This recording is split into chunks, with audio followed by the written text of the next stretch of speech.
माणसाच्या या पृथ्वी तलावर एकच वेळा जन्म मिळतो. त्याचं सोनं कसं करावं हे माहीतच नसतं. ही प्रत्येक व्यक्तीमध्ये अफाट शक्ती असते. फक्त स्वतःच्या क्षमतेवर विश्वास ठेवून अधर्माविरुद्ध लढणे गरजेचे आहे.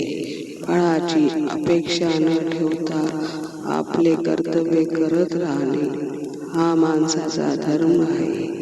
जेव्हा निकालाची चिंता सोडून कामात झोकून देतो तेव्हा तणाव कमी होतो आणि कामाचा दर्जा सुधारतो. आपले मन स्थिर ठेवणे, शांत ठेवणे हीच खरी शक्ती आहे. आपल्या मानसिक शांतता आणि स्पष्टता मिळवून देण्याची खूप प्रभावी ठरू शकते.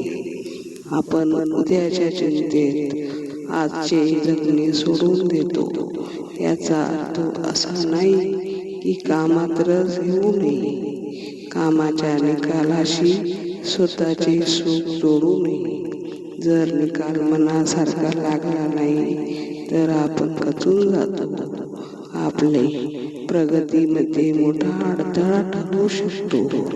आपण अनेकदा मी तेव्हा तसं का केलं नाही, माझं नशीबच खराब आहे, झालेल्या गोष्टीबद्दल बदलता येत नाही हे स्वीकारणे ही शांततेची पहिली पायरी आहे.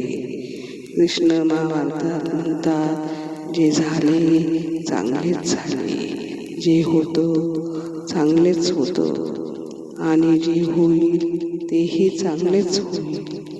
असे सांगतात की झालेली गोष्ट बदलता येत नाही. स्वीकारणे शांततेची पहिली पायरी आहे. धावपळी जीवनात मन स्थिर ठेवण्यासाठी ध्यान, व्यायाम, शारीरिक गतिविधी, शारीरिक आरोग्य आणि ऊर्जा ही खऱ्या अर्थाने आपली सर्वात मोठी संपत्ती आहे.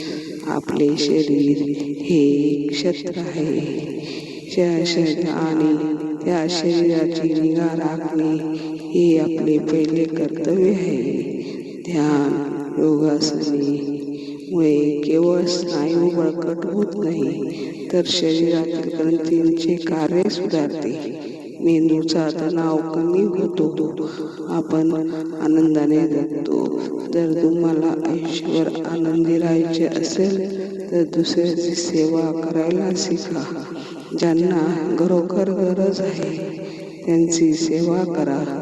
देण्यामध्ये जो आनंद आहे तो घेण्यामध्ये कधीच नसतो.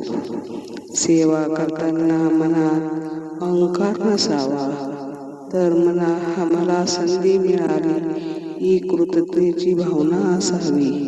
फळाची अपेक्षा न ठेवता केलेली सेवा माणसाला श्रीमंत नाही तर महान बनवतो.